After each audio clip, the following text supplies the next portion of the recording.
दोस्तों राजस्थान की राजनीति में अगर कोई सचिन पायलट के बाद चर्चा में है तो वो है दोस्तों नरेश मीणा। दोस्तों नरेश मीणा अंतावारा विधानसभा चुनाव हारने के बाद भी वो थमने का नाम नहीं ले रहे हैं। जिस प्रकार हाड़ौती राजस्थान के अंदर सभा प्रदर्शन जन आंदोलन कर रहे हैं उसका एक दिन फल तो जरूर मिलेगा। लेकिन दोस्तों कम समय में इतनी लोकप्रियता पाना ये कोई छोटी बात नहीं है दोस्तों।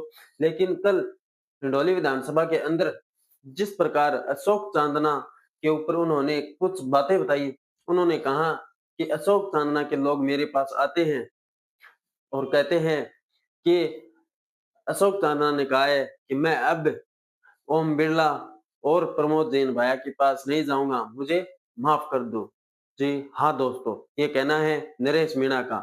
नरेश मीणा अशोक चांदना की पोल खोलते हुए यह भी कहा है कि आने वाले दिनों में अगर अरे अब तो कांग्रेस का सब मेरे पास चांदरा भी अभी कहने ब्लैक लग कार्ड गया। है, मेरे पास लेकिन आदमियों को भेजता है, लोगों को मैं कुछ भेजता दिनों है मेरे कि नरेश डॉक्यूमेंट से तैयार हो बनाओ, चुके हैं, मेरे लेकिन से कुछ दिन गलती हो बाद गई। मैं पार्टी आज के बाद मैं किसी नहीं भैया के पास नहीं जाऊंगा। छोड़ने वाला आज हूँ। के बाद मैं किसी और यही और आप के साथ नहीं चलाऊंगा। पहले मैंने नरेश कहा मीणा का भाषण था, सुन मैंने सकते कहा हैं। था अगर चांदना, अगर अशोक चांदना तू मर्द है, अशोक चांदना तू मर्द की औलाद है।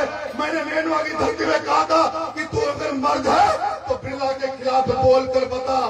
मेरे चैलेंज करने के बाद थोड़ी सी आवाज निकली है, थोड़ा सा बोला फिर बिरला के खिलाफ, ज्यादा नहीं बोला लेकिन थोड़ा सा बोला। लेकिन मैं कह रहा हूं कि अशोक जी चांदना, तुमने नरेश मीणा को हराया, उसको मीणा समाज तो भूल ही नहीं सकता, लेकिन तुझे गुर्जर समाज भी नहीं भूल सकता।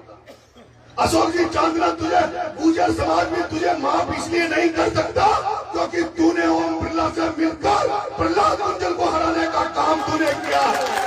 तूने प्रहलाद मंडल को हराने का काम तूने किया है। अशोक जी चांदना, तुझे गुर्जर समाज कभी भी बर्दाश्त नहीं करेगा, तुझे कभी माफ इसलिए नहीं करेगा क्योंकि तू अशोक चांदना वही अशोक चांदना है जिसने सचिन पायलट को कमजोर करने का काम किया। इसलिए मैं चांदना का दुश्मन नहीं था, मैं तो चांदना का सम्मान करता था, चांदना को भाई मानता था। मैं तो अशोक चांदना से केवल इसलिए दुश्मन हूं कि वो ओम बिरला के साथ खड़ा, वो भाया के साथ खड़ा है, तो ओम बिरला के साथ खड़ा है, वो भाया के साथ खड़ा है, इसलिए मैं केवल उनका दुश्मन हूं। ये जो चार लोग, जो चार धन्ना सेठ जो आरोपी में राज कर रहे हैं, इनको हटाने के लिए हम किसान कौमों को एक जाजम पर आना ही पड़ेगा।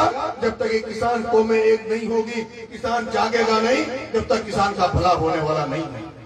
देखा दोस्तों किस प्रकार नरेश मीणा कह रहे हैं कि अगर अशोक चांदना तो मर्द होता तो ओम बिरला के पास नहीं जाता। और उन्होंने ये भी कहा है कि जल्द ही मैं एक नई पार्टी लॉन्च करने वाला हूँ, मेरे डॉक्यूमेंट भी वगैरह तैयार है। लेकिन दोस्तों जिस प्रकार अशोक चांदना ने पीछे भी मतलब रोजड़े शब्द का प्रयोग करके कि आजकल हिंडोली के अंदर रोजड़े घूम रहे हैं, उन्होंने जैसे प्रहलाद नरेश मीणा एक और विधानसभा के जो विधायक हैं फिलहाल उनके बारे में कहा।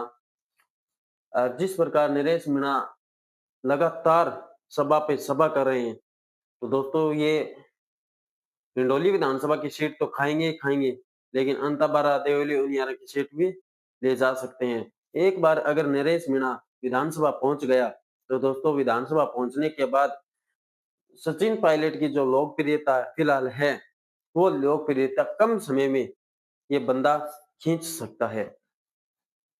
जिस प्रकार राजस्थान की राजनीति में अब ना तो कोई चुनाव है, पंचायत चुनाव आने वाले हैं, चुनाव है नहीं, चुनाव आने वाले हैं, लेकिन कोई चुनाव नहीं, कोई मतलब कोई भी ऐसी चर्चा नहीं।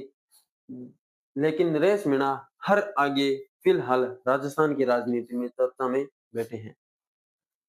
दोस्तों अगर ऐसा ही चलता रहा तो नरेश मीणा आगे आने वाले 2028 के विधानसभा चुनाव के अंदर कुछ सीटें रिझा सकते हैं।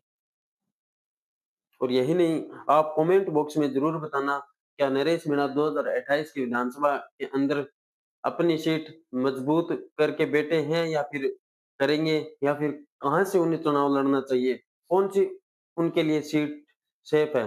आप कमेंट बॉक्स में जरूर बताना और मेरे चैनल को सब्सक्राइब जरूर करना मेरे दोस्त। धन्यवाद। नमस्कार।